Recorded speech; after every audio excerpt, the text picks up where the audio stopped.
Welcome to the Isle of Man Manx Grand Prix, and boy, we can't wait to share the content that's going to be coming your way in and around the event.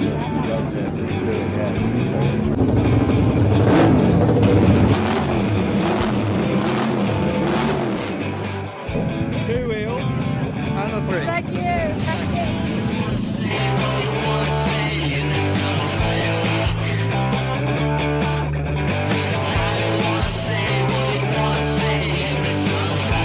Of course, there's going to be plenty of racing coming your way.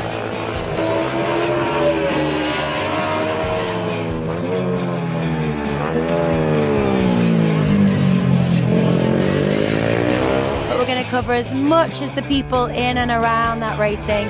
Maybe what about the Manx Grand Prix? Oh, crikey, the loss. What's up there in the stratosphere, you know? Sounds and the smells, hey? Oh, it's like nothing else. Get the Castrol R going again. And You need a stepping stone, and the Manx is a good stepping stone.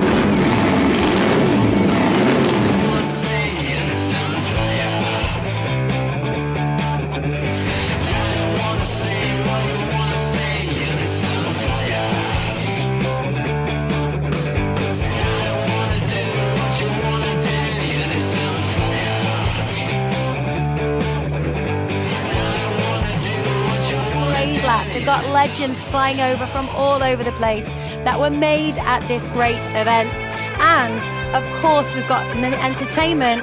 There's all sorts going on around the island. So we're going to share as much of that as we possibly can with you.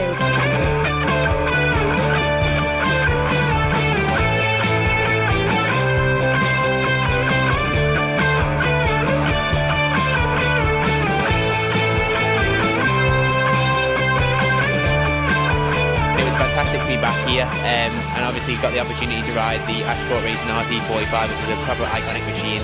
And they couldn't have picked a better lad to get on it.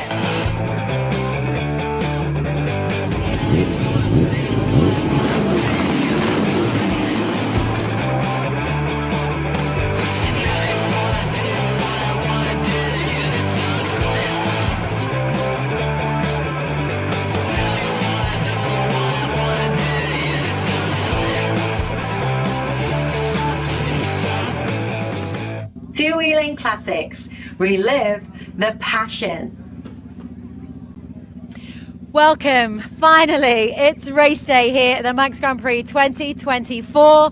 Some of the bikes have just headed out for a warm-up lap. There's many, as you can see behind us, that opted out just to maybe preserve the bike. Some want to bed in some tyres, some want to hold on out on the tyres, and yeah, they're ready to go. The sun is shining. Unfortunately, we have had some delays today, as you can imagine, with the size of this mountain course, 37.73 miles long on public roads. There can be one or two glitches along the way before they can go racing. So we've had some issues with the road, flooding, etc. But all is well now. All is ready to go.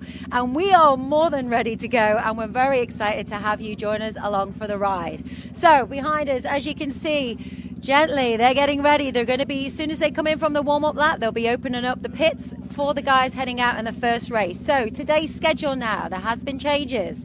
So at 2:10, we have the Manx Grand Prix Supporters Club Junior Manx Grand Prix, which is 3 laps. We have at 4 o'clock the Carronash Classic Senior Manx Grand Prix at 3 laps. And then at 6 o'clock, they have the Lightweight Manx Grand Prix at 3 laps as well. So plenty to come your way. 3 races today, and I can't wait for it to get going. So we're going to see who we can catch up with before they head out. Well, let's go. Join me.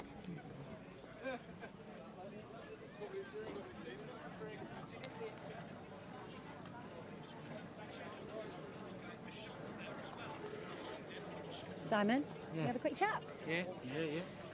So warm-up is a go, and we're going to go racing finally. Yes, so it's all very apprehensive and nervous because obviously I think we come practice. I think it was about 4th, but there is no prize for practice. So today's the day. So we prepped it as best we can. So fingers crossed, everybody's feeling confident and happy and relaxed. So. And Dom opted out to, well, you've opted this bike out of the warm-up, but you've obviously got Glenn out there. Yeah, that's right. So Dom's out on his 350 Honda at the moment. So he should be back soon, and then he can have a nice little chill out until his race is at 4 o'clock. So it's been delayed and delayed and delayed, which is very hard for everybody, you know, the mechanics, the rider, and everybody. But yeah, we're just looking forward to it. Very nervous and hoping we're going to finish okay, and there's not going to be bike problems and all that.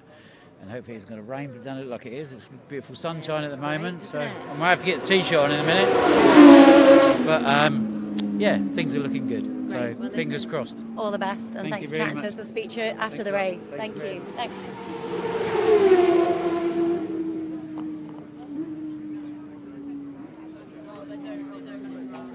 So yes, this is no short circuit, and it's no short road course either. So if you imagine, if you can even comprehend 37.7 miles for one lap, never mind 3 laps. You know, the clerk of the course, Gary Thompson, has to make these decisions. The delays will always come due to the nature of the course. Obviously, you have the public, the wildlife, the roads. So there will always be challenges coming along the way, but we are going racing, which is exciting. So you can just see the guys in the background there heading in, those that opted for the warm-up.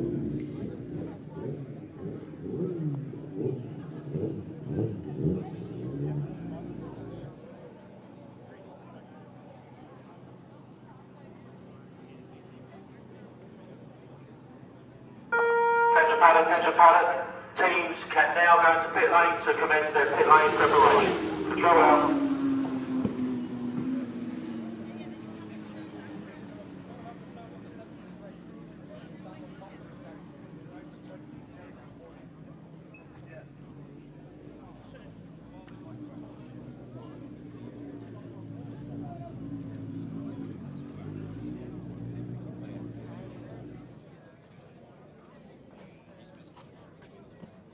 So you can see just in the distance there, so at the top of the pit lane, you'll get the friends and family just gathering around there, watching the big screen when the riders are out. So you will get that obviously in the warm-up as well as the race.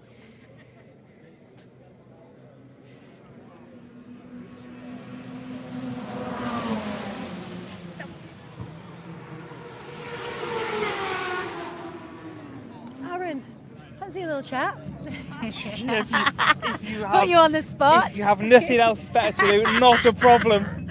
So Aaron has entered in. You're going to be planning on doing this next year as a newcomer, don't you? I am. I've been for a little chat today, just to kind of get my eye in and foot in the door, and try and get an entry for next year. Great. As you started on the road, so you did the Southern 100? Yeah, Southern 100 was the first race this year. Came over for the week, got my eye in, and loved it. I got some great advice. Someone said you need to watch out for the 2 walls, the ones on the left and the ones on the right. So it went really well. I loved it, and it's just kind of reignited a bit of an itch that needs scratching desperately. Yeah. And so, why this mountain course? Because it's a mammoth challenge to take on, isn't it? Massively. I mean, I came for the first time in 2007, and ever since I was on Hilbury and watched McGuinness come past, it just kind of blew me off the wall, and I was like, I just need to have a go at this. And ever since I started racing, that's why I got into racing.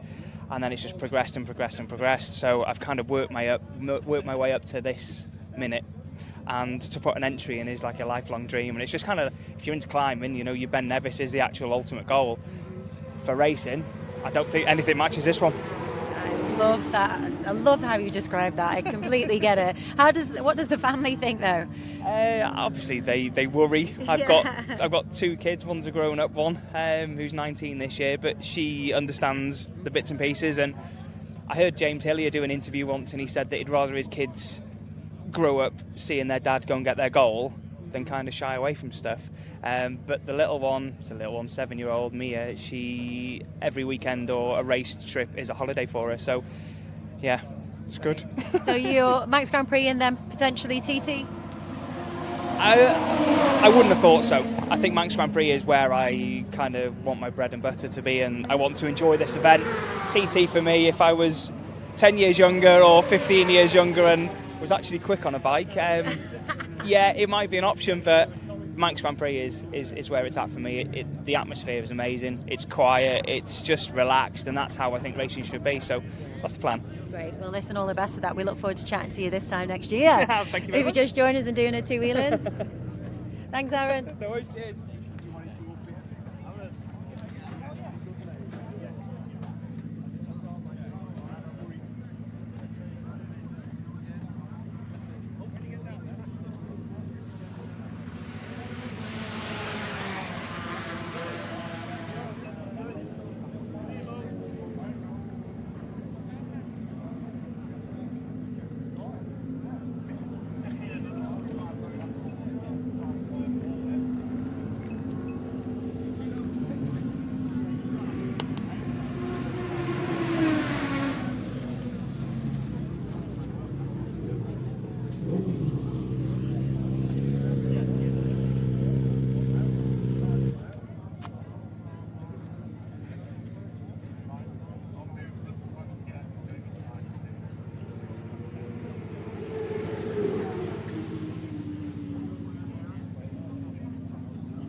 We'll leave you right here on the bike. Can you give us an update on what the track is feeling like out there today?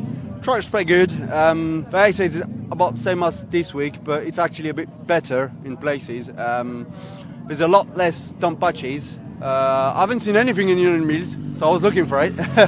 No, track is pretty good. It's not perfect, so I'm going back out on this 500 later on, but I think that'll dry by then. Yeah. So a little bit of downtime now before you head back out to race. Yes, a bit of rest and get something to eat, and we'll be good to go.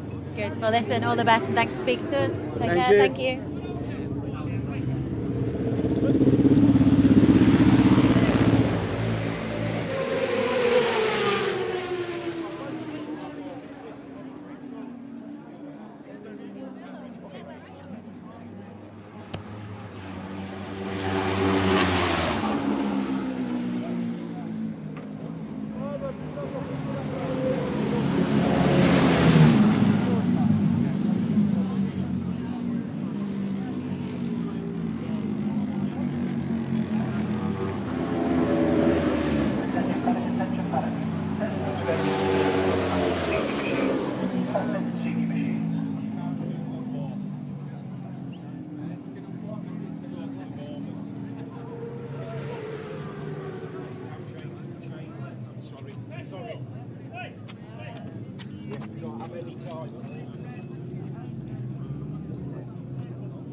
Keppel game with the youths. Yeah. Oh, great. So we've got enough on the Keppel today, so we've got one here. Well, we just watched the start of it just on the crossroads.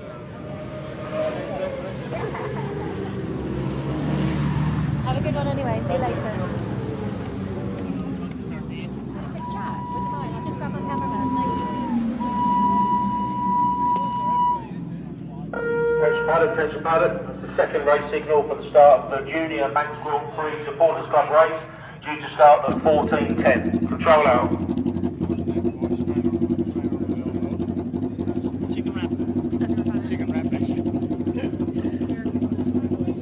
Mike Brown, how are you? Tell us how conditions are looking out there.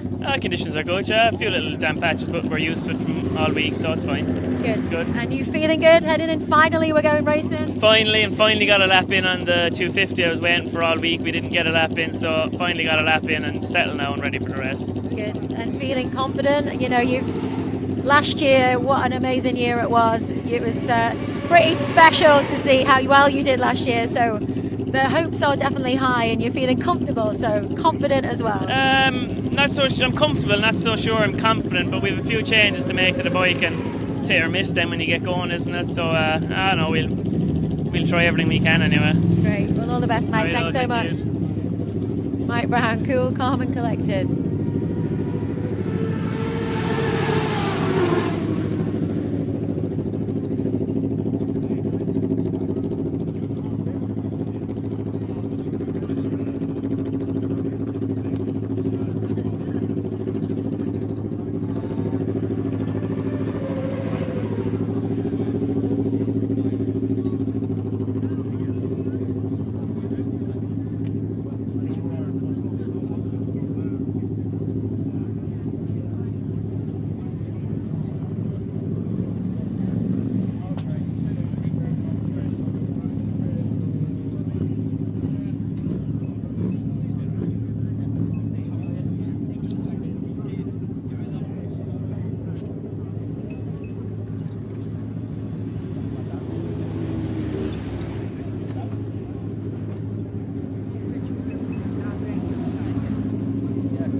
Oh, sorry.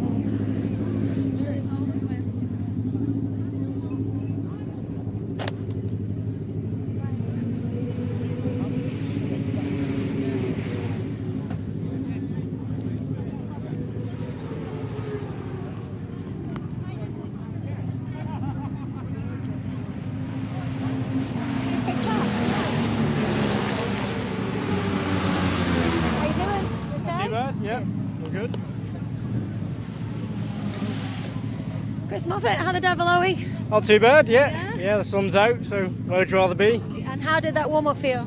It was alright, conditions are not too bad really. A few little issues with the bike, but hopefully get sorted for the race in half an hour-ish now. Yeah, great. Finally. Yeah, that's it. Yeah, it's been a while coming, but yeah, ready to go for now. Being a local boy though, you know how to keep yourself busy when the downtime is there, don't you? That's it, yeah, it's it comes naturally really. And tell us the course and this weekend's racing. What are your hopes really to be doing out there? What are you aiming for? Just get 2 finishes on the twin and the 400. Yeah, just more experience, more laps, and yeah, build on for next year really. Great. And you got your Uncle Dave's bike as well? Yeah, that's Dave's bike. Yeah, well, thank you very much for letting us use that, and yeah, she's going well. Brilliant. Well, listen, Chris, all the best. Enjoy it, and we'll speak to you after the races. Thanks so much.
Started, wasn't it? What? No, yeah. Then we're first on the road and then guessing what the flags are doing. For some of them are there for no reason, and the others are no there. There's none there, and so it's like first on the road is a bit scary. Be grand. All right, though, yeah. Yeah, no, well, yeah. All right, all the best. You can never the number for that one.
How the devil are you? Just come back fresh off the warm-up?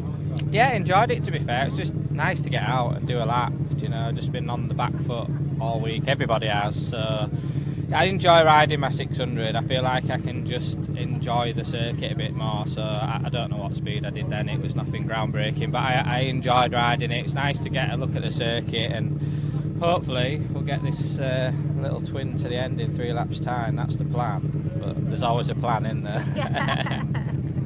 But it's stop, start. It's part and parcel of the whole experience, isn't it, at the Great Manx Grand Prix? Yeah, 100%. And I've grown up with this place, and I knew that's what it was like, and I knew what to expect, but I didn't realise how hard it is, you know. I'm definitely a rider that likes to test it on a short circuit meeting. I like to start in the morning and build up and build up and build up and end up ready to race at the right pace. Here we haven't had that chance. We haven't had that practice week to build into it, and so yeah, we're on the back foot, but we're just trying to stay positive. We'll try and get this little bite to the end, and that'll be a little win for us today, hopefully. Good. Well, listen, enjoy it. Thanks so much for chatting to us. See you later. Nick looking very, very relaxed there. Okay.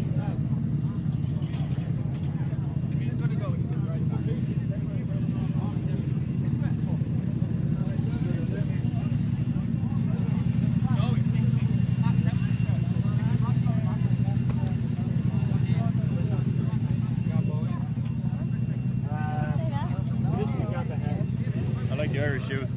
Thank you, just for you. Yeah. Brian McCormick, tell us, give us a little update on how that was for you, going out first of all, ahead of everyone. Despite the delays, you've got 1 lap in, and how was it? Yeah, it was good. Yeah, I didn't know what to expect. Sewage pipe burst here, wet flags here. Like was going off number 1 was a bit strange. I was probably a bit too cautious in other places, and then I was maybe a bit too excited in some other places, because it's hard to trust the flags. You know, they do as best they can, but it's just I set up a bit too much. I just rode around just to get the bike sorted. But it was interesting not seeing anybody and you guessing what it's like. It's the first time for me, so that was fun. It's good fun to get out here again. Good, all part of the experience, hey? Yeah, it's probably the best conditions we've had, like with no wind and sunshine, which is great. So them few damp patches now will dry up for these lads, hopefully, and get a good safe racing. I feel for these lads. You know, we've been here this year at TT. We had similar conditions with the damp patches and the wind, so we're okay.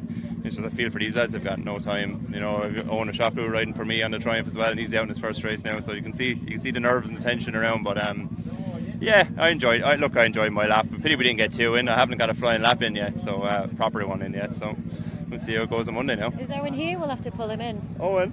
Hi. Hello. How are you getting on?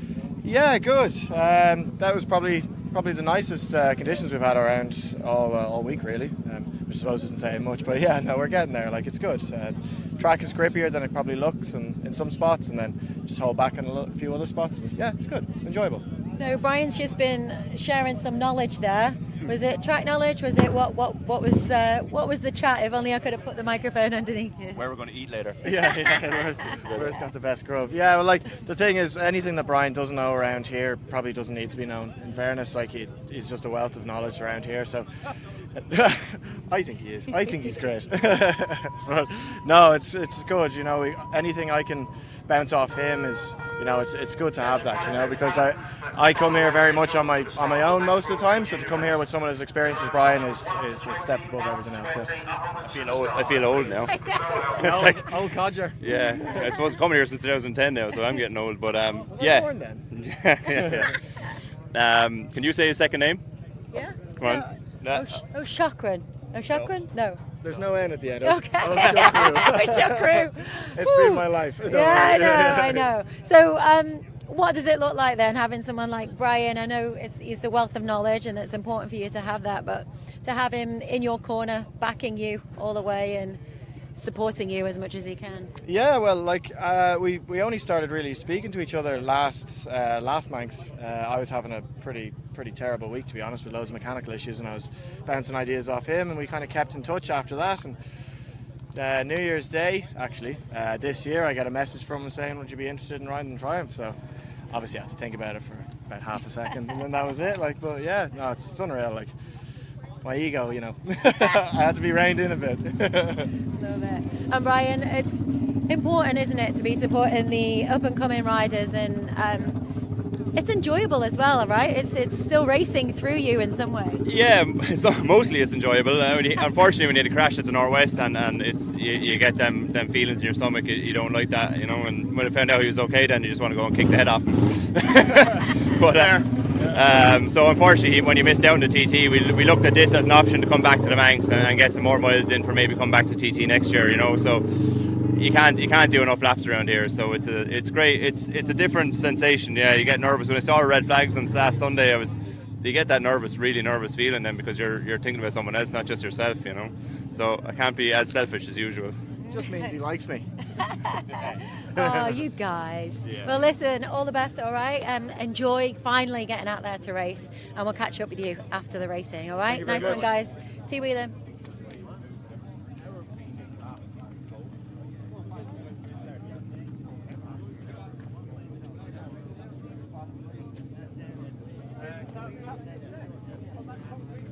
Okay, thank you. Thank you very much.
Attention paddock, can we have numbers 21 to 40 up onto the start line, please? 21 to 40 to the start line. Control out.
So just a little reminder, this is the Manx Grand Prix Supporters Club Junior Manx Grand Prix, and it will be 3 laps.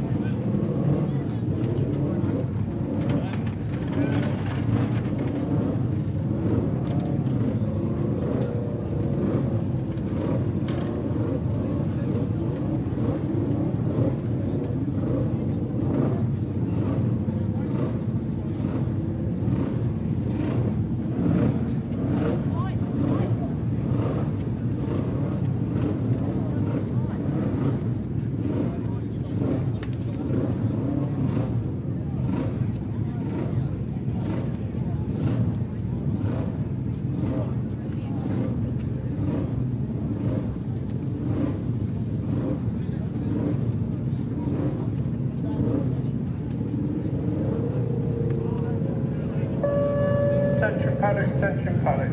This is a final call for any junior and lightweight machines in the paddock that are going out in this afternoon's races to attend technical inspection immediately. That's any remaining race machinery. Mr. Stewart, how the devil are you? This isn't real, is it? It's mad. It's I don't know. Just get on with it. 3 laps. Yeah, Off 3 you laps. go around this famous and I'm sure oh so enjoyable mountain course. Yeah, it's amazing. It's like the weather's got so much better today. I was struggling with the wind up the mountain. But yeah, now we're number 23 on the line, so that's mega. We've come right up the standings. So yeah, we'll just ride my bike and see how we get on. Excellent. Well, enjoy it. Yeah, thank you so very much. Bye. Johnny Stewart, newcomer. Yeah, buddy. Hello.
Thank you, but I don't feel comfortable doing it, but probably. Take your pose on. It's too much, darling. Stop it.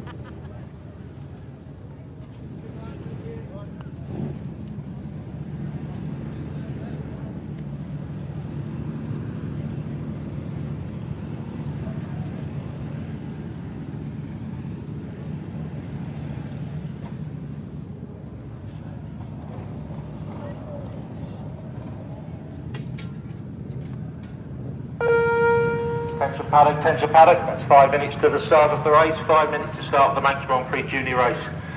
I just want to reiterate to riders and teams, it is a compulsory pit stop at the end of lap 1. Compulsory pit stop at the end of lap 1.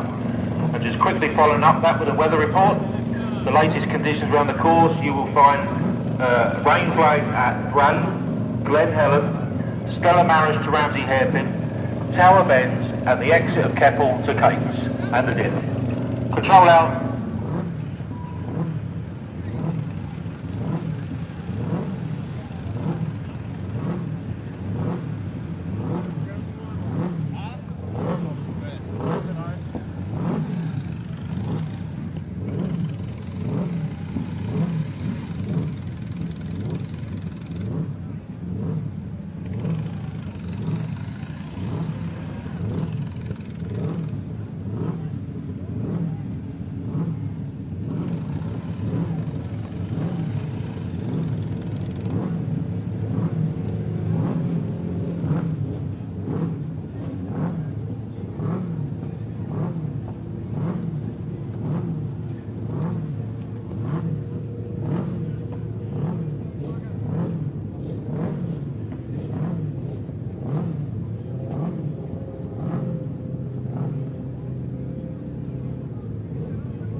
3-minute start line, 3 minutes.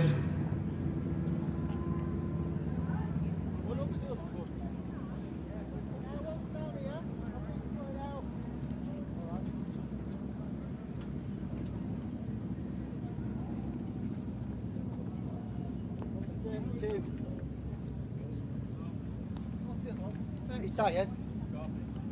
No.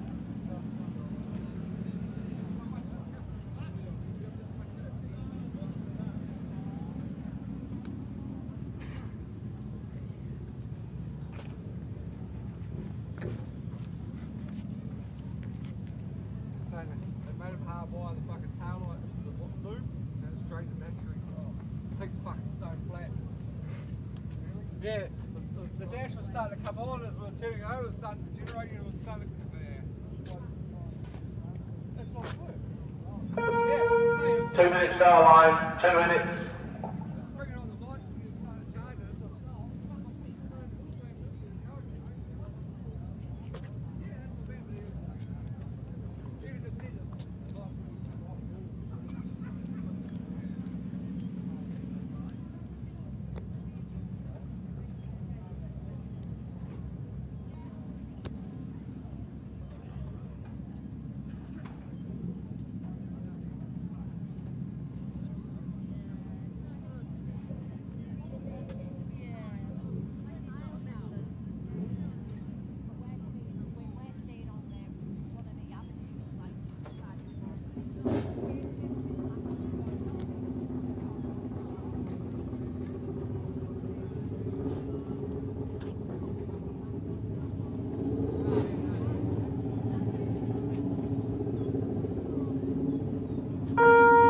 One-minute start line, 1 minute.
That is it. We have gone racing finally here at the Manx Grand Prix 2024. So once the winners are here, once the podium finishers are here, we'll be in the media pen and we will grab interviews with 1, 2, 3 and then whoever else we can pin down after their first race here at the Manx Grand Prix. Finally, the sun is shining, the conditions are great. There's a little bit of wind, as they were saying, they were reporting up on the mountain. Still some damp patches in certain sectors on the course, but we're ready and they're out.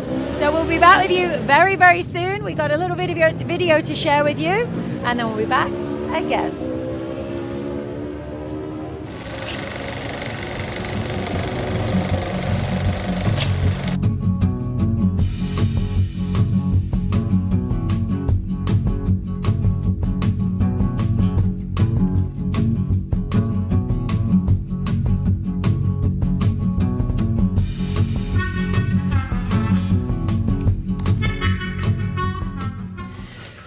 Well, I'm here with Brian McCormack at Greenock Racing, who are celebrating 40 years of road racing here at the Manx Grand Prix. So it's 100 years of Manx Grand Prix and 140 years of Greenock on the road. So Brian is here joining the team. How does it feel for you to be back here with the team, of course, and obviously for the 100 years? Yeah, like last year was my first year with these guys, and it was brilliant. It was the best atmosphere I've actually raced in. You know, it was really good crack. The bikes were amazing, and there's really good history with some of the bikes as well. So it was a privilege to get asked to come back again this year. So 40 years. They've actually, the bike that I'm on, they had from new in 96, 97, and this has a bit of history with it. So it was a privilege to be asked to ride it. Awesome. And tell us a bit about that bike.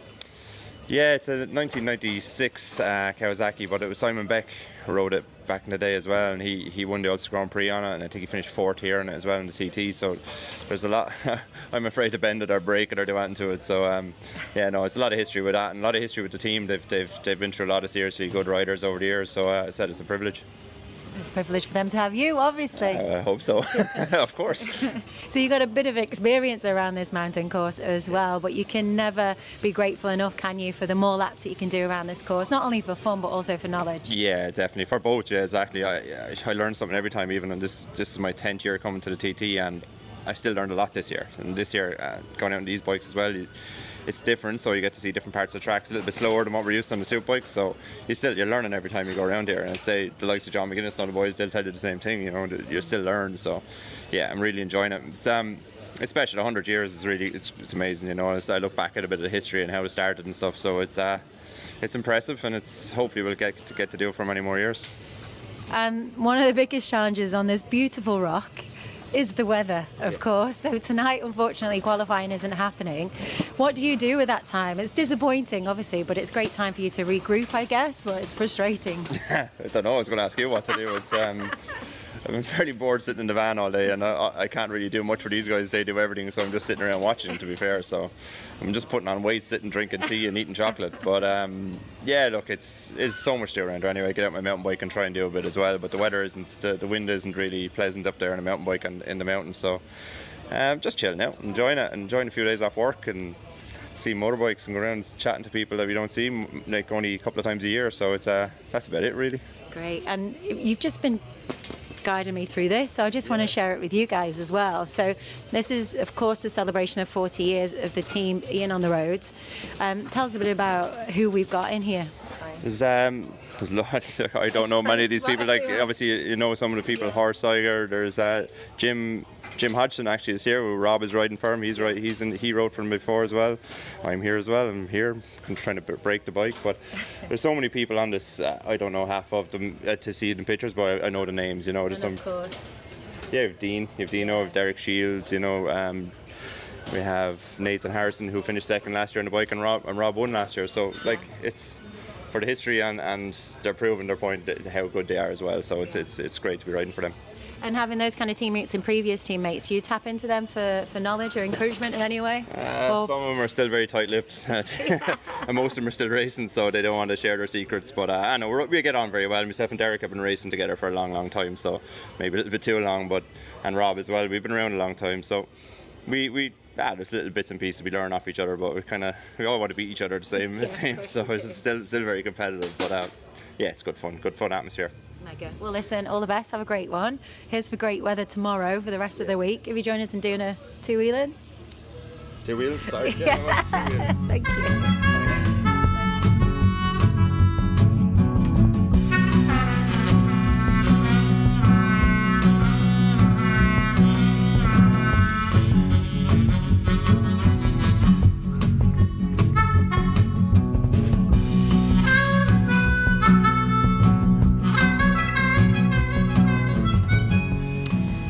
So I'm lucky enough to be sat here with Mr. Dave Madsen Migdal, who's quite a legend around this mountain course, with the most amount of TT wins in history.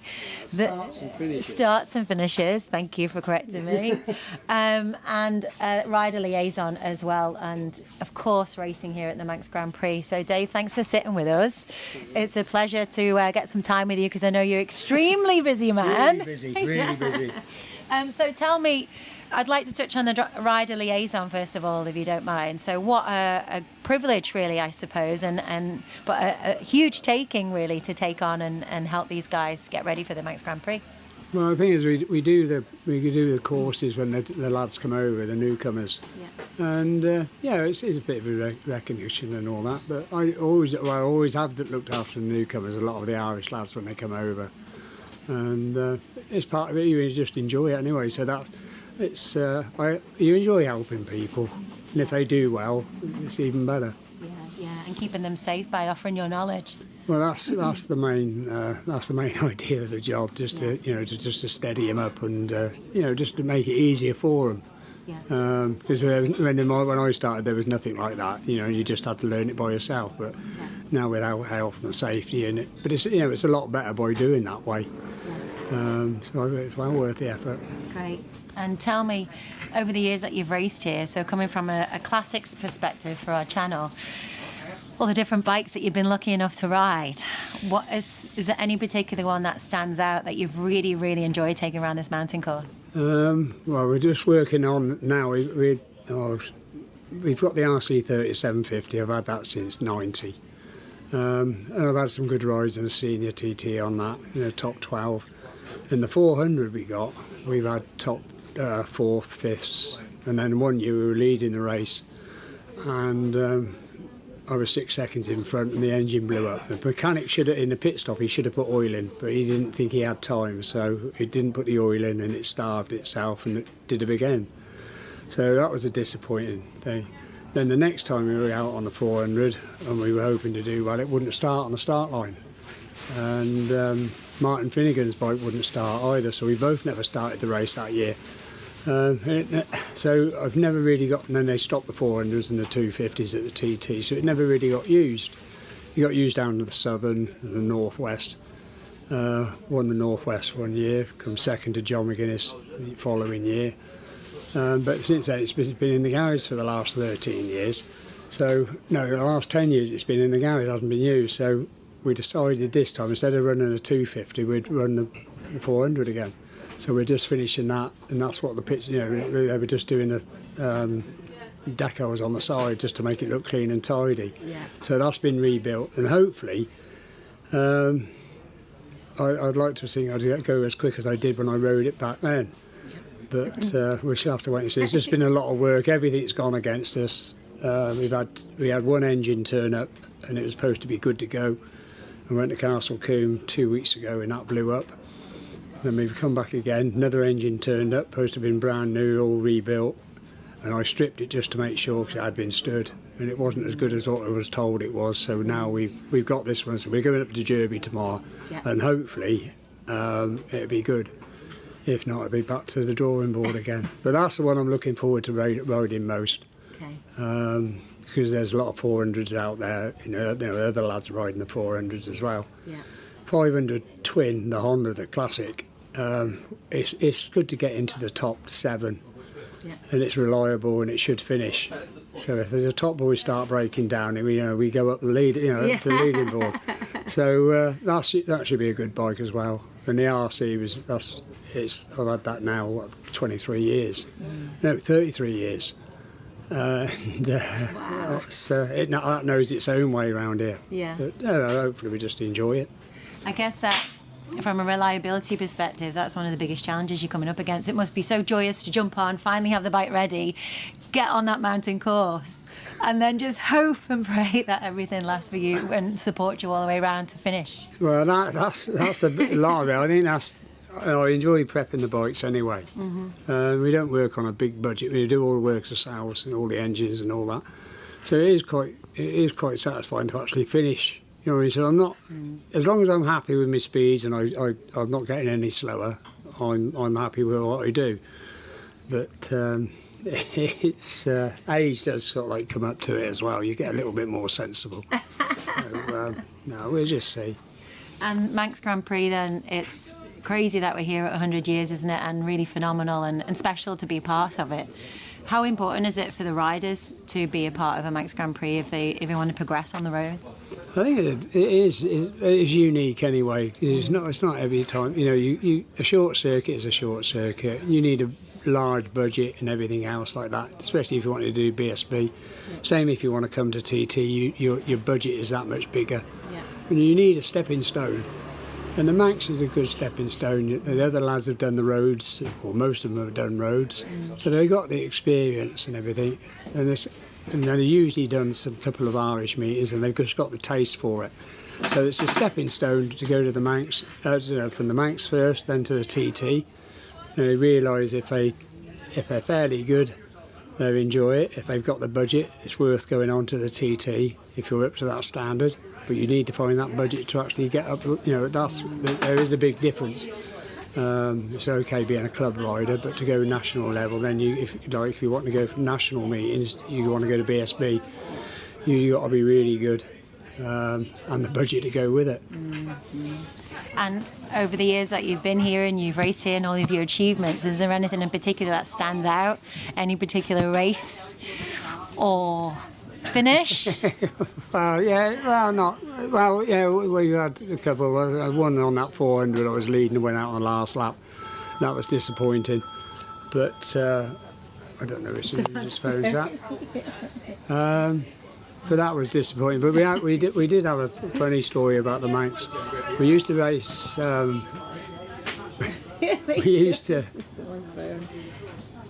We used to race for Jerry O'Sullivan over in Ireland, and the two bikes used to turn up. And I used to race. The Ulster Grand Prix used to be on a weekend before or the same time as the practice started. But the bikes were so. They needed a little bit of work done before I could actually ride them, so of course we'd work on them. But anyway, the two bikes turned up, and the lads were out drinking. And this one lad that owns a bike shop in Drogheda said, if Dave gets on the podium, I'll give him 1,500 quid. And basically he thought he was safe. You know what I mean? That's why he gave her the 1,500 quid. So he said, if he gets on the podium, and those races, I'll give him 1,500 quid. So anyway, we worked all night on the 500 and had trouble all week. Gets to the race, and if I'd have realised, I thought there was a 20-second gap, but it was only a 10-second gap. But I came second anyway, so I was on the podium. So Jerry came running up. He said, "Oh, great, fantastic." He said, "And you got a bonus." He said that you got yourself £1,500 because you got on the podium. Oh, I said, "Great." So that was that, and then we had to go work back on the 350. We'd had problems with that one, and in theory, neither bike should have finished. We cobbled the bike together, and it wasn't, it weren't brand new. But anyway, we ended up being third, so we were back on the podium again. So we go on the podium, and then Jerry comes back. He said, "Oh, great, we've got third. That's fantastic." And he said that'd be another 1,500 quid. So I said, "Great, that's £3,000 I've earned this week." And Chris Kinley was interviewing us, and I said, I'd just like to thank Kennedy Motorcycles from Drogheda for my bonus. And but anyway, it was treated as a bit of a joke. But then we saw him down the pub at night. He said, "Oh, Dave," he said, "I'm a bit financially embarrassed at the moment. He said, I'm going on holiday next week, but I'll send you a cheque." I said, "Oh, thanks very much." So I thought it might be €3,000. But anyway, following week, £3,000 turned up cheque. And but he's a bit of a poker player, but he thought he was on a safe bet. And of course, he thought he was being smart, but it cost him £3,000 for being smart. But I bet you put it back into the bike there, did you? Well, part of it went on a holiday for the lads. We went to Spain, and the rest went on a new bathroom, which is still not finished. Great. We wrote a lot of stories. Love it. I could speak to you for hours. I think we need to get more of that on tape. But listen, Dave, thank you so much for your time. I'm going to let you get back to the boys. I know you've got probably a busy night ahead of you. Have a great Grand Prix, and thank you so much. Oh, thanks very much. TV then.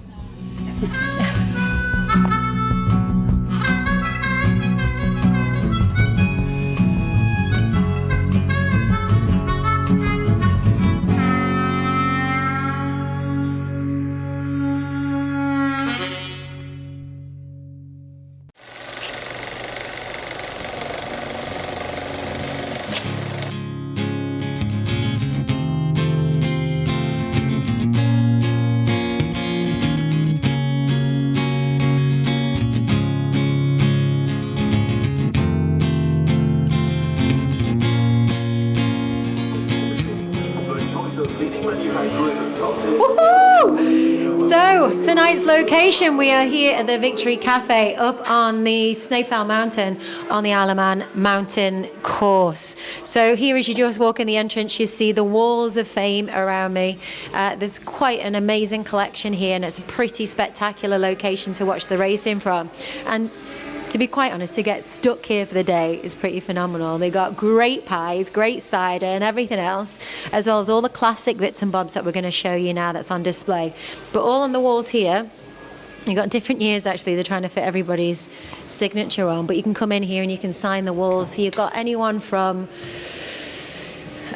riders, team owners, to people that have travelled here to watch the racing, to get involved in the events and enjoyed this fantastic space. So you got the beautiful log burner. You walk in and you can hear the sounds, the echoes of those machines that are out there tonight in tonight's session. Then you walk into the smells of the log fire. So come on in. So it's a family-run business. They've had this since 2019. But due to lockdown, they couldn't open until 2020. But it's a phenomenal building. It actually used to be Murray's Museum. So if you've been here before, you would know of that. It goes back many years, and it still exists, but in the south of the island now. And this is now a fantastic eating space, event space, spectator space. And they've got this great collection along the corridor here. So you've got the family's bikes and mopeds just along here. But look at what we've got here. The Manx Grand Prix. So this is owned by the Manx Grand Prix. And of course, during the awards evenings, the winners and best newcomers, all of that jazz, the winners will get put on this, and they will be lifted and placed on the shoulders of the guys who will then walk them through the crowds and take them to the stage. So I'm going to have a little sit on it, aren't I, before I leave? But yeah, that's an incredible piece of history right there. And we have just in here a bike getting built for one of the owners, Ben, who might be hiding in the corner there. So a local guy, Mr. Peach, who's from Peel, he's coming in on his spare time and he's helping build that bike for Ben. And how pretty cool is it? Super, super cool. Look at those tyres. What kind of bike is it, Ben? It's a Honda XR600R 1987. Oh. Honda XR 600R, 1987. Yeah. Awesome. Yeah, my childhood dream. Childhood dream bike. Oh. Need to learn how to ride it. Oh, I love it. I've also got my original, my very first ever motorbike. Your very first ever motorbike. Check that out. Go, Ben. How cool's that, man? Oh my God! When are you going to get the seat put back on that? I don't know where it's gone. That paint job was done by me as a child. Happy days. What's with the yellow and the black? I don't know. I just thought it'd be a good idea. I think I'll weed in the tank at some point as well. Awesome. Thank you so much. I'll leave you to it. So much fun. What a fun workshop. So yeah, as you walk along the corridor here, you've got these reclaimed radiators. They're actually from the theatre in Douglas. The Gaiety Theatre is one of the old theatres, I believe, in Europe, but they've reclaimed these beautiful radiators. And then as you head down here, you've got this cinema. So what would you do with a 20-seater cinema on a location like this? Of course you'd play replays of the TT and of course the Manx Grand Prix. So we've had a bunch of people in here eating, drinking, and they've all headed outside now because the sessions are just starting. But you'll see here, I have to show you. So if you've ever been to the Isle of Man in TT week, even for the Southern 100, the Manx Grand Prix, actually anywhere else around the world, to be honest, you may have had the opportunity to see a group of stunt riders, I think I'm supposed to call them, called the Purple Helmets. Now, the Purple Helmets are from the Isle of Man. I believe they've been going for a very, very, very long time. They've just stopped last year. So they must have been going almost 30 years, I think it is. And yeah, sadly, they are no more. So what they've done is they've hung their jackets up, one of which is here for us to enjoy, on one of their bikes. Now, some of the crazy stunts they used to do are actually written on this little bit of paper, laminated paper here. is what the bike used to get used for. So Roller Man, Supermotos, Methane Man. I'm not going to explain what Methane Man, because just look it up on YouTube. And yeah, many, many more fantastic. So it's Monster Girl. That was one of my favorites. But again, yeah, go into YouTube and have a little look. But just here, so this is a classic piece of the old scoreboards that used to be on Glencrutchery Road on the start-finish line. So the scouts used to get involved in controlling and taking care of all the timings, the positionings of all the riders, and that went on throughout the history of almost the complete history of the TT. And it's recently been taken down since lockdown, and it's going to be digitally installed now. So this is the first piece that was allowed to be shown in public after they took it down. So this is an amazing piece of history, and for me, as a kid, I used to go up to that start-finish line. I'd go and sit on the bottom of this scoreboard and just watch the world go by. So it's the stories of this could talk would be pretty special. So heading down the corridor here, we've got some amazing pieces of art from Ryan Roadkill, and you've got your classic bikes here. So this space is obviously a hangout, it's a great viewpoint, but it's also a great place for people will drop their bikes in that they're trying to sell it. So you've got these classic bikes here. You've got this 1958 Norton that's on sale. Don't you just want to hear it fired up? And then you've got this Honda Black Bomber. This is a 450cc, and this is for sale as well. So they'll come here and they'll just display them as they're trying to sell them for everyone to enjoy, and hopefully passing on to somebody who will love it as much as they will. So I love this space. It's a great hub for classics, a great hub for classic enthusiasts. And I highly recommend a little visit because, yeah, like-minded people, if you love your classics, you will love this space, and you'll certainly love the classic racing that you can watch from this viewpoint. Two-wheeling. Well, I'm here with some Manx Grand Prix fans that are enjoying the Victory Cafe and the views from here. Now, the session's out, so you will see here's some of the bikes going past. And we just got chatting to these guys and hearing why they've returned, why they've come back to the Manx Grand Prix. And Keith, welcome back. You said it's your 5th time here, is it? Yeah, 5th time. And just enjoy the classic racing. It's a sort of an era that we can remember, or a lot of people do. Enjoy the two-strokes, really, 250 two-strokes, and that's the era that they're particularly interested in, really. Yeah. So there we are.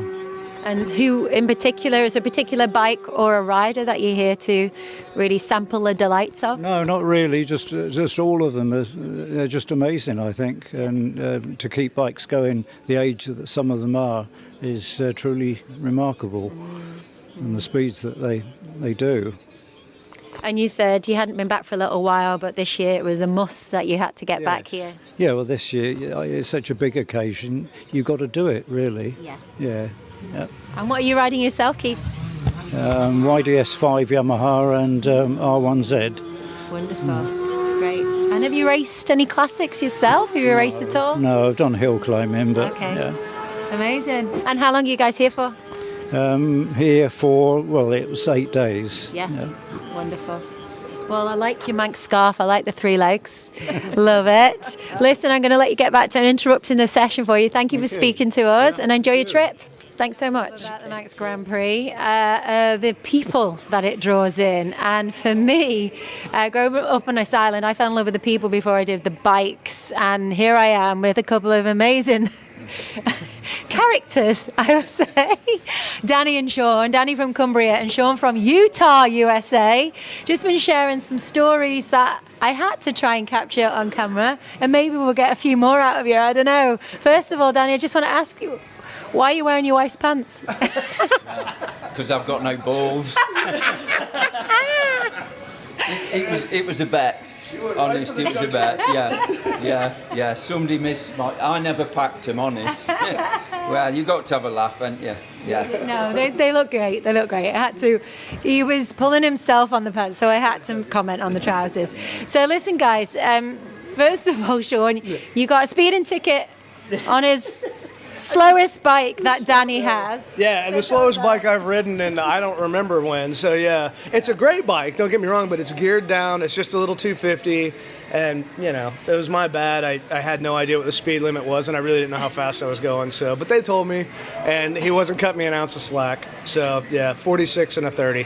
Where was it on the? I was coming out of what is that, Ramsey down there, Yeah. and I just had a real nice little lunch and came around this turn and kind of got on it, and I didn't notice there was like 7 cops at the top of the hill, and he was mad. He pulled me over. He calmed down a little bit when he realized I was an idiot, and You only got a ticket because he knew it was my motorbike. Probably. Yeah. Oh, that's Danny's bike. I'm just glad I taxed it the other day.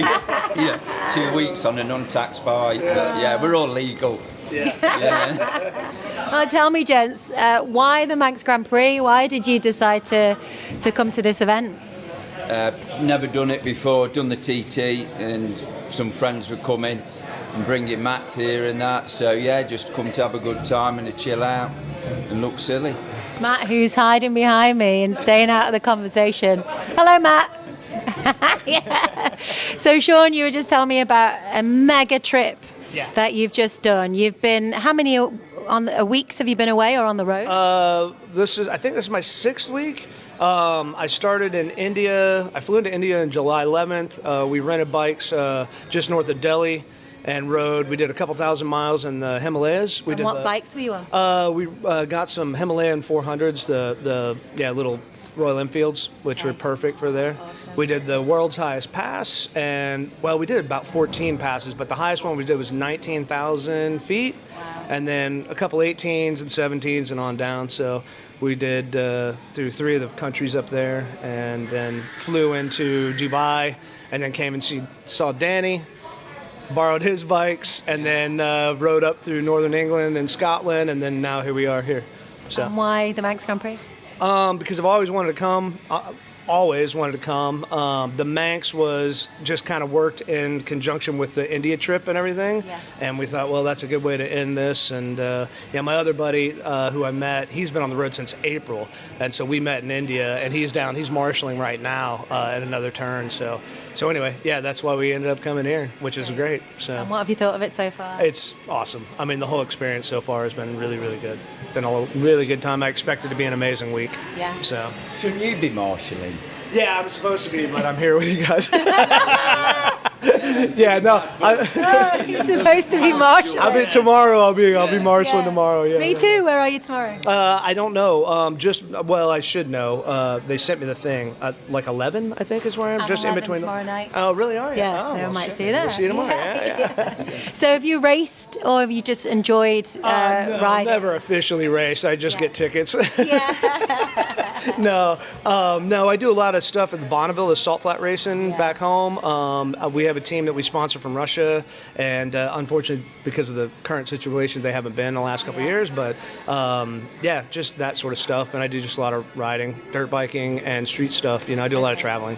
And with the Bonneville Flats, what's your involvement in that? You race, or you? Well, we had a team for the last 6 years from Russia that would come over. They would send the bikes. I've got a motorcycle shop in Utah, and then they would send the bikes there. We'd stage, and we were just part of the crew to go out and help. So we did that 5 years in a row, and then and because of that, they started racing Lake Baikal. It's a Baikal mile in Russia, and it's on ice. And so we helped for a couple years with that. Then COVID, and then the war thing has kind of killed that for us. So I'm hoping that we get back to it, but we'll see.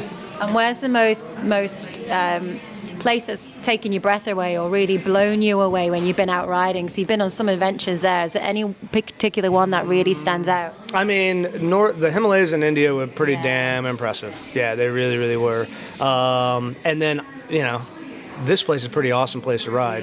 This place and Scotland and England have been really, really nice. But 2 totally polar opposite countries, But I would say seeing the Himalayas and riding through the Himalayas is kind of a top, for me so far. So, pretty awesome. I love it. And Danny, you were saying that you run a bikers lodge of some campsite in Cumbria. Yeah, Hags Bank. So we have a couple of bike events a year. Okay. And people come from all over the world and just enjoy enjoy chilling out and riding. Do you want to plug it? Where is it? Hags Bank in Hags Bank. Cumbria, Alston. Okay. Yeah, so we've got some great off-roading, great roads, not many police officers. So Sean's coming back. Yeah, I'm going to frame my bike in Alston. And it's a great place. This place is, he's got bunkhouse, good camp spots. It's a really nice come place. visit. Yeah, it's really nice. Yeah, more than welcome. We've got 10 years open this September, so we've got a party on, and yeah, I won't be there, but yeah, no, it'll be be good times. So yeah, shame Doug's not here, but we'll fill out for him. But yeah, no, just do anything biking really and have a good time. He's got a pretty long list of riding too. Okay, tell us. A few years back, yeah, I used to do 30,000 miles a year and across the States, quite a bit of Europe, North Africa, and odd little places like that, that's all. Any racing or purely adventure riding? No, I'll soon run out of talent, so no talent, just crash when nobody can see. So, yeah. And can I ask, can you share the story of how you guys met? Oh, yeah. Yeah? Yeah, absolutely. Okay. My buddy Doug, who I met and rode, he met... Well, how did you guys meet? That probably started, because that's how we ended up meeting, so... Well, Doug, I had a message from Tiffany Coates, who's in the Guinness Book of Records, for travelling all around the world. She said, will you help this guy called Doug buy a bike from America? Never heard any more. Then I got a phone call at the bunkhouse. My name's Doug from America. Have you got this place for camping? I says, what, the Doug who I tried to buy a bike for? And he went, yeah, small world. So he got to my place. We got on, borrowed my bikes, and we knew all the same people. So yeah, really small world, and just got on, and then luckily to meet Sean. Yeah, I came with Doug and met him, through Doug. He's like, we're going to go to my buddy Danny's place, and he's got a bike there for you to ride. And so, and good dude, really good guy. It's been a good time. We're like a married couple. Yeah. I just sat down before listening to talking about being married and riding bikes. I interrupted that conversation, but maybe it was the talk of you two. Well, I've not made the marriage bit yet. No, my wife wouldn't accept it, No, just the cooking. Well, listen, gents, thanks so much for talking to us. Enjoy the rest of the Grand Prix. How long are you here for? Till Monday, I think, or Monday, yeah. So all the way through to the end? Yeah, Monday, because he's catching a flight. Tuesday, hopefully. Okay. Yeah. Wow, end of a trip. End of the trip. That's a good way to end it, for sure. Absolutely it is. You have to come back for the TT? Absolutely will. Yeah. Great. I'll get him a slower bike. See if we can get a ticket on it. Yeah. I'll get you a moped or something. 31 mile an hour. I'm framing it. Sean, thank you so much. Thank you, Danny. And Matt, thank you very much. If you join me in just doing a two-wheeling classics. Thank you so much.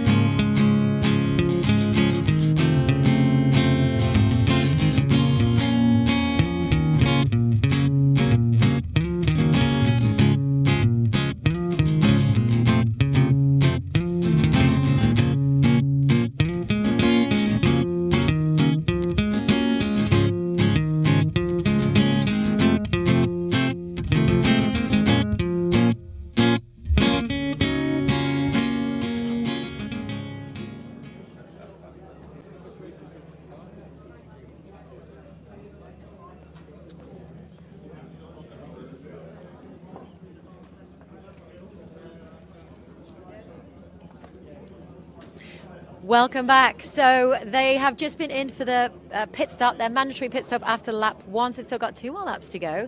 And we're up here in the grandstand. So race days and qualifying days, you can come up here and enjoy this world famous pit lane, watch the pit stops when the races get going, and the prime seating here. And we can see a rather special lady there, Madam Mayor. So we're just going to see if we can get a quick chat with her.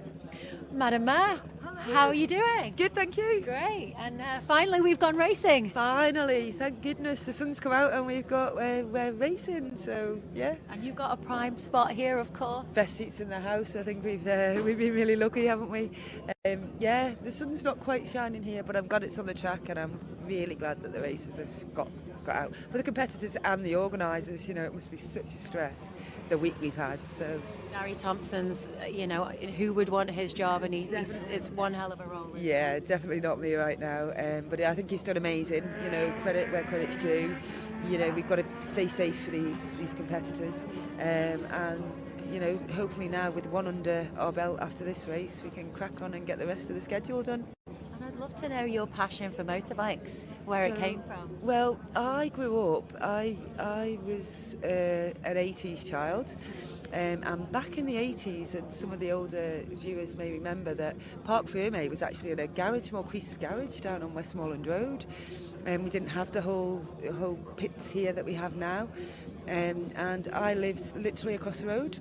And we had morning practices back then, so at 7 o'clock my mum would have me and my siblings all sat out on the wall watching them all leave to head up to the grandstand. They'd do their warm-up was literally the ride from Mulcreasts up to the grandstand here to start the race. So grew up with it, you know, the Isle of Man, you either love it or you hate it, don't you? And I'm really pleased to say that I love it. Can't get enough of it. And it was wonderful to see you at the Friends of the TTRA luncheon the other day, a firm supporter of everything that they do at the TTRA and the Friends of the TTRA. Absolutely. I mean, here on the island, we are so lucky for all our voluntary organisations in general, and the riders need that support. So yeah, anything I can do, either in this position or personally. We're hoping my husband and I are hoping to do some marshalling next year when we've got some time. So yeah, anything we can do to support, you know, this has a long heritage on the island, and it's something we should be really proud of, and it's something I'm certainly proud to be a part of. And at TT Manx Grand Prix, you have a nice gathering, don't you, at the town hall? So you invite people, it's an open house, and you celebrate, I guess, this time of year. Yeah, it's really nice for us to be able to, as a council, we're twinned with Ballymoney. The relationship there with the Dunlop family is quite apparent to most who know about the racing here. Douglas is twinned with Ballymoney, and we host on TT and Grand Prix, we host an evening where we invite members of our twinning association, and we also invite people, organisers and TTRA, the friends of, hopefully will be joining us this evening. And also we like to invite some guests, some random visitors we meet along the way who have the same passions, and it's a great opportunity for people from all walks of life to just meet and get to know each other, and hopefully build some relationships for future MGPs and TTs. Wonderful. Well, Madam Mayor, thank you for your time. I'll let you get back to it and enjoy your seat, and I will see you later on. Have a wonderful day. You too. Thank you. Red flag. Okay. Thank you. So the session has been red flagged, and we'll keep you updated on that. So for now, we're going to head down into the fan park area. So we just wander down with the crowd here, Jack.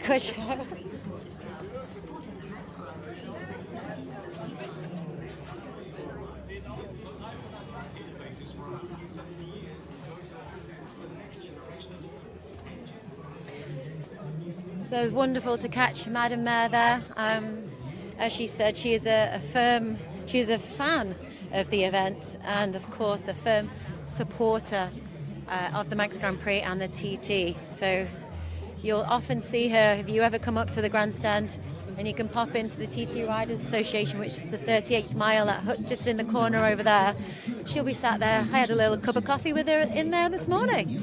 And it's wonderful to see her support so many great causes here on the island. Energy tariffs, streamlined management and operations, smart tech, a commitment to sustainability. So we have the Scout sat just here. Then their Scout leader, Brian Smith, is around. He said he's going to have a little chat with us, but the Scouts are very much involved in keeping the event running as well. Of course, they used to do the scoreboards back in when we had the old scoreboards, but now it's been taken down. They still keep them involved. They hold the flags on the start line. But I'm just going to try and locate Brian for us. Zero tolerance with drones. Large fines, court appearances and equipment seized and destroyed. If you're over for the Manx Grand Prix, don't ruin your trip and put everyone at risk. Stay safe and leave the drone at home. The new Honda 5-Lay, the ultimate sports bike that is still on top of its class. Now with our special 24YM 5-Lay package, we're giving you more with a track day experience, tickets to the British Superbikes Championship, and an exclusive accessories pack, including keybox, paddock stand, and a motorcycle mat. Hurry, offer ends 30th of September. New era, new ride, new 5-Lay at honda.co.uk.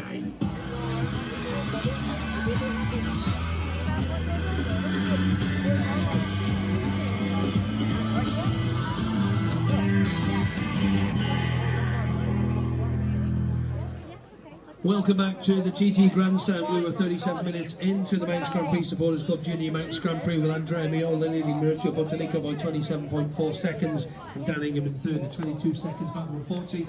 Incident out on the So we've somewhere where we get information managed to locate Ethan here. Ethan, how great is it for you to be involved with the Manx Grand Prix? It's very good, thank you. It's really great to be a part of. And tell me what your role is and what they've had you doing today. Us scouts, we hold the flags of all the countries of the riders that take part. Wonderful. And are you doing it for every race? Today, yes. And if there are other ones this week, then maybe. And are you a fan of the bikes? Yes, very much so. Hey, and are you a fan of any particular rider or team? I like Dean Harrison. Great. From the TT, yes. Great. So you got to see him on his parade lap because he did a parade lap this week. Yeah. But he's not racing, sadly, is he? Yeah, no, yes. Thanks. So you love the TT as well? Yes, love it. Well, listen, Ethan, thank you for speaking to us. Enjoy, and thank you for all that you guys are doing as well. Thank you join me in just doing a little two-wheeling?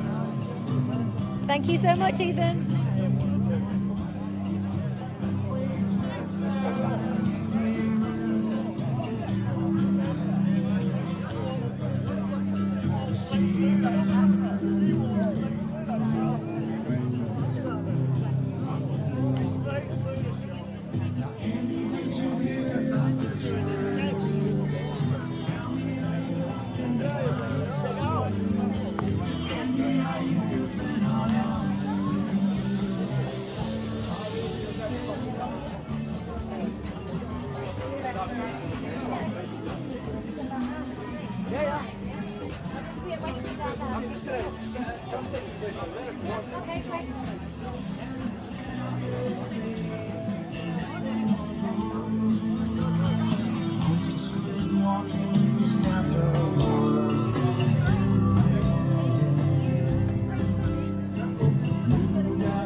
All right, so ELS are the company that build all the stage and take care of all of this technical build that you can see here.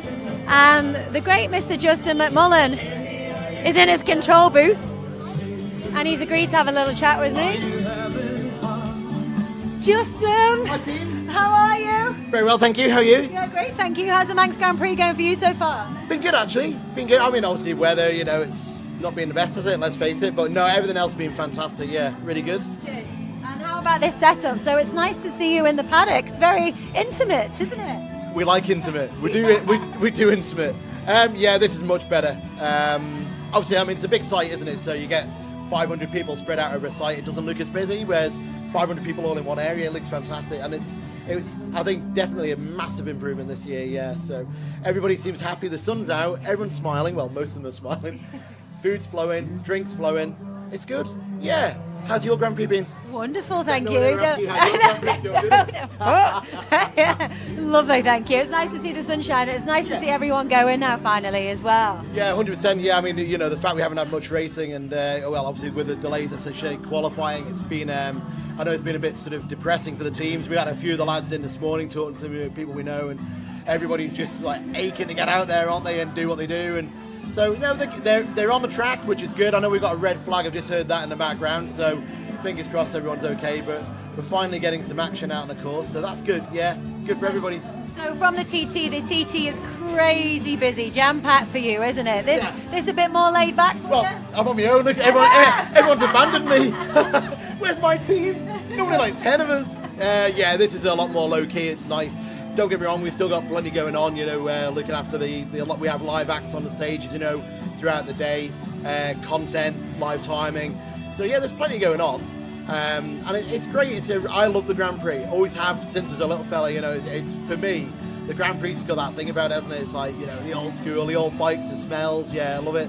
So, are there any bikes that you got your eyes on that are out there? A pattern. I want a pattern. I want a pattern. If Michael Dunlop just wants to like hand it over after, I'll look after it. I can live in my garage, no problem. I'll leave it here for the year. The Italian stallion. Oh yeah, I mean they are something else, aren't they? A lot of money though. A lot of money. I don't think I can quite afford that yet. So, yeah, that's my eyes are on a pattern though.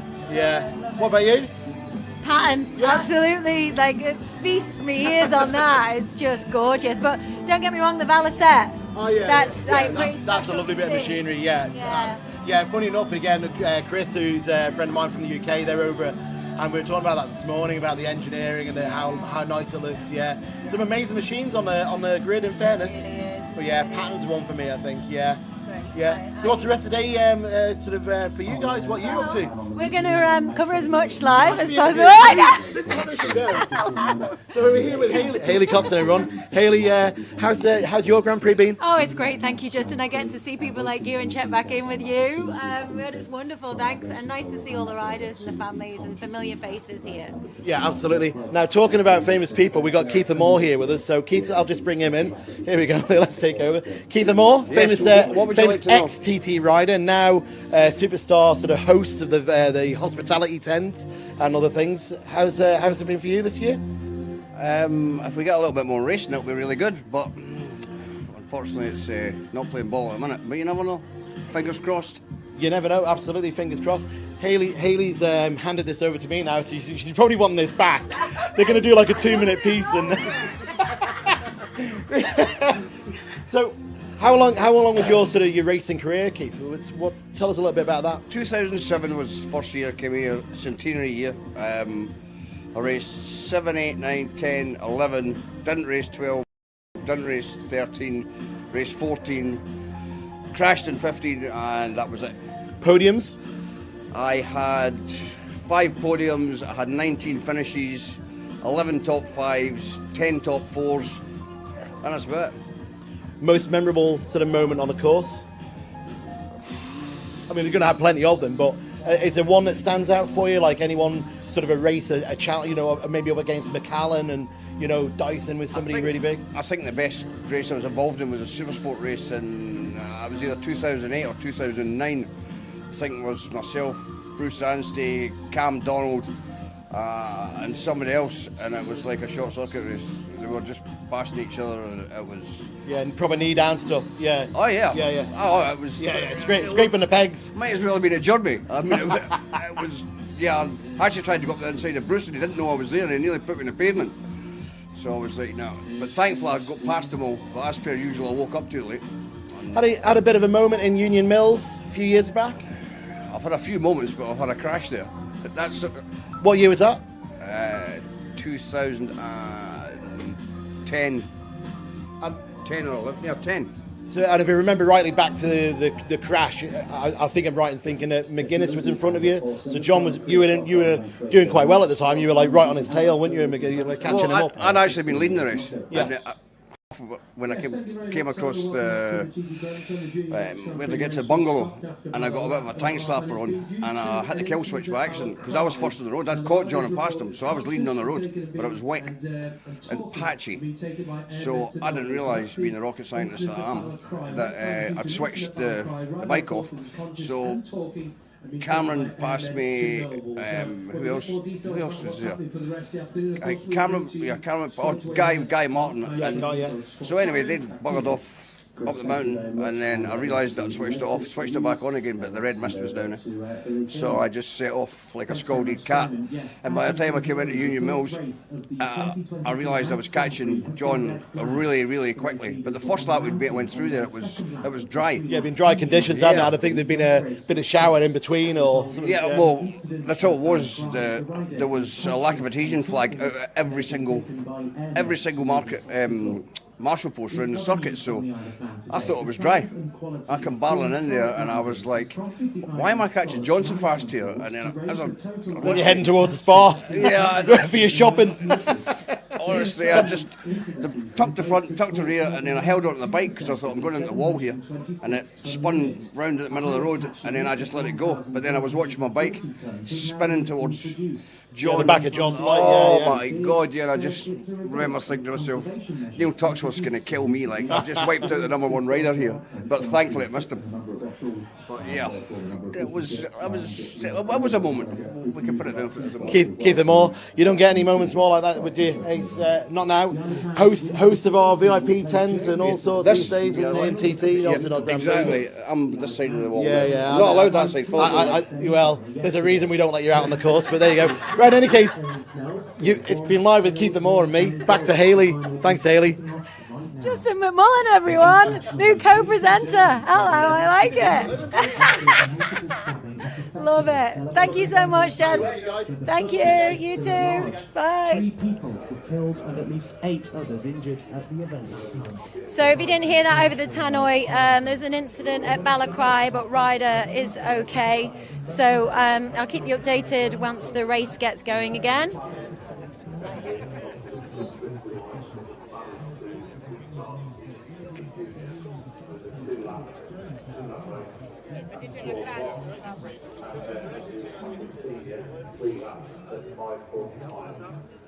The MGP lightweight riders on solid will move your way to Monday morning as indicated earlier. So the MGP lightweight, 3 lightweights will be on Monday morning.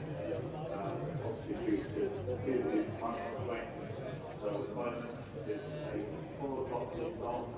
You having a good day? Great, you? Yeah, fantastic. It's the weather's nice. Well, it's been poor, hasn't it? A bit of a wet, sort of week. Anyway, who you film or still? Oh, I just met the elderly guy. Yeah, he's a nice guy. Okay, so just to update there, I believe that Gary Thompson, the clerk of the course, just made an announcement, and it's going to be a 2-lap race, and then they got a 3-lapper, but the 250s won't be going out today. So no 250s, but they will get this race going again. They will have 2 laps, and then, of course, the final race of the day will be 3 laps. All right, so we will have more racing coming, but for now, we will have a little wander through the paddock. We'll check in with the guys at the shop as well, see how they're getting on over there. Looks like they're taking in some race, to be honest.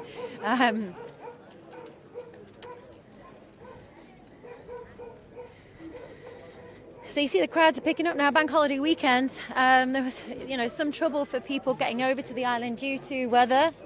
The weather conditions delaying and cancellations, etc. But now they're starting to get back on track and people are getting over. It's great to see the paddock starting to fill up and head around the mountain course to enjoy the racing. I like your jacket. It's a wonderful jacket modelled right there.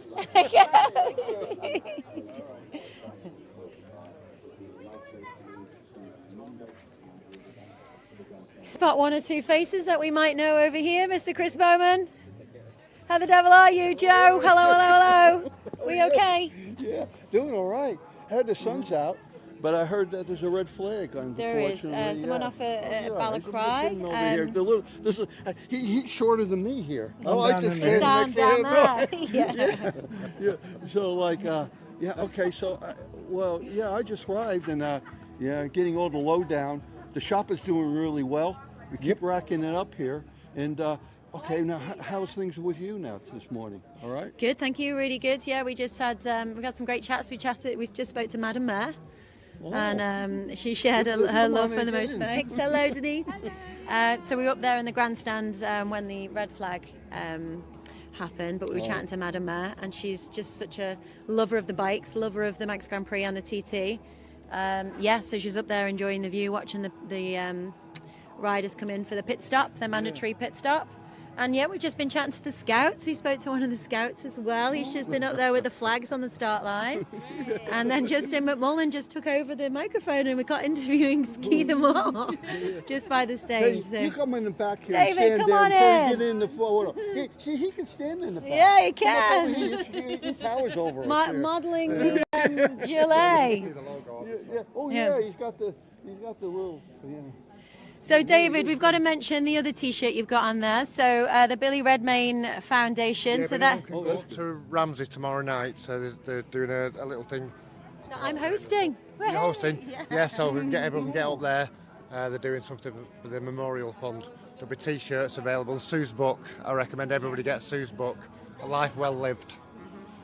So far, I'm nearly 20 copies into gifting them to everybody, whether they like motorbikes or parachute regiment. They're getting Sue Redmayne book. So I've got one. So Billy Redmayne was a local lad that sadly lost his life in 2016 at Oliver's Mount. He was in the Paras. So John, the Lieutenant Governor of the Isle of Man, was Billy's boss from when he was in the parachute regiment. So John Lorimer.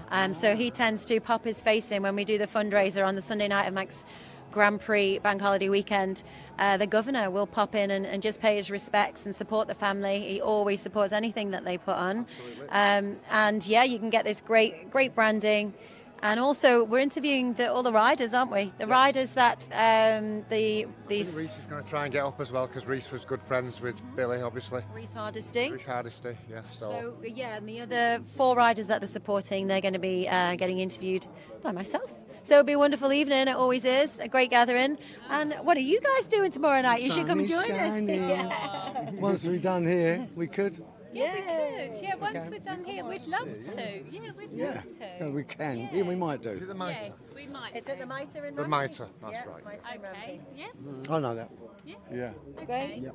Yeah, great. Well, that's good. Sounds like a plan. Yeah. Well, we're up in Derby, aren't we, tomorrow? So we'll do the Derby, and then we'll head from there to the event. Yeah. Well, I saw the Derby itinerary. That's packed, isn't it? Yeah. 2 wheels, 3 wheels. 3 wheels, 2 wheels, and everything, all kinds of. Look at her! Oh, geez, she's getting excited here about this now, huh? Yeah. No, yeah. Well, unicycle racing, otherwise the logo is going to be quite expensive. Yeah. Oh yeah, the unicycle. We don't want to go there now, right now. Well, no, yeah. Well, we're going to do 3 wheelers together. Yeah. Haley, I'm telling you, I got her on the spot now. We're going to do 3 wheels together, and then, but there's going to be all kinds of stuff. There's all going to be all the classics out there too. You can get them too. Yeah, so it's definitely. going to be a full thing. Yeah. So we'll have 2-wheeling classes and 3-wheeling both channels going tomorrow from Derby. Now there is a little bit of wet weather due, but we will soldier on. Yeah. Absolutely, and it'll still be exciting for the racing. There was a little bit of weather due. I got used to the rain this week. So keep an eye on both channels, hey, tomorrow? Yeah, oh yeah. Indeed. There's going to be a lot of buttons and switches being pulled in the background here, I can tell you. Right, Ben? The lovely Ben, back in the studio. Yeah, back to the mothership, we call him, right? Yeah. All right, Ben. The genius in the mothership. Yeah. Well, listen, gents, thank you. Thank It's you nice very to see much. you. Enjoy catching your rays and getting that vitamin D on board. I got one of the other two here. Thanks so much. So Jack can just remind you of the merchandise that you have in here. You got the Manx Grand Prix and the 2-wheeling classics merchandise.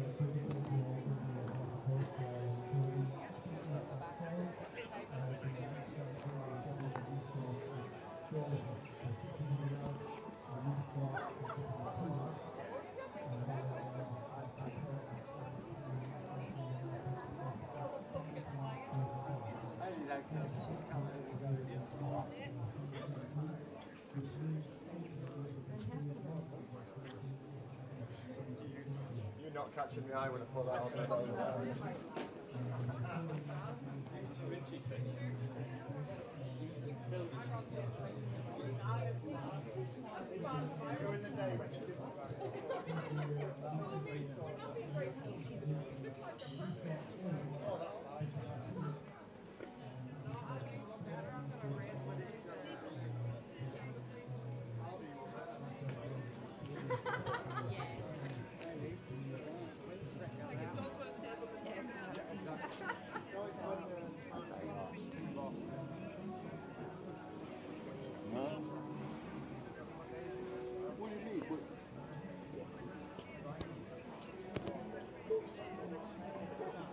not here now. I don't know. She's disappeared. I don't see her. Alrighty, well that's us for this feed. We will be back again. So the next race is going out at 4 o'clock. So keep an eye. We will be going live once again. Stay with us. Stay tuned. We've got plenty more action where that came from. Two Wheeling Classics. Relive the passion. Welcome to the Isle of Man Manx Grand Prix, and boy, we can't wait to share the content that's going to be coming your way in and around the event.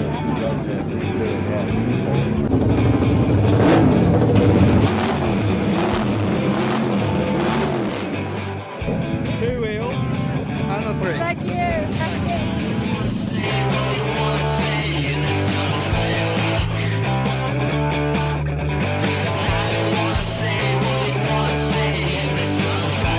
Of course, there's going to be plenty of racing coming your way.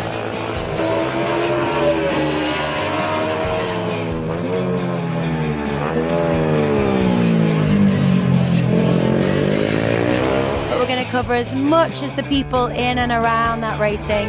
Maybe what about a Manx Grand Prix? Oh, crikey, what's up there in the stratosphere, you know? Sounds and the smells, hey? Oh, it's like nothing else. Get the Castrol going again. And You need a stepping stone. And the Manx is a good stepping stone.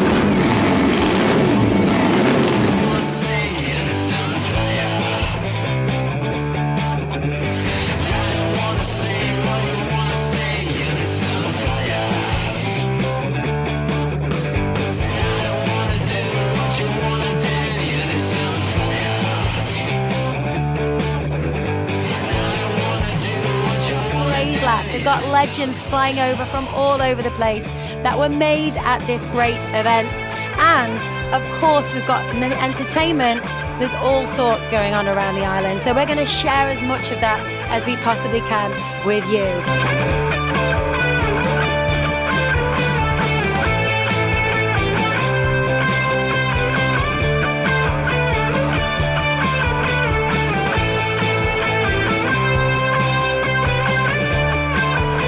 Fantastic to be back here, and obviously got the opportunity to ride the Ashport Racing RT45, which is a proper iconic machine. And they couldn't have picked a better lad to get on it.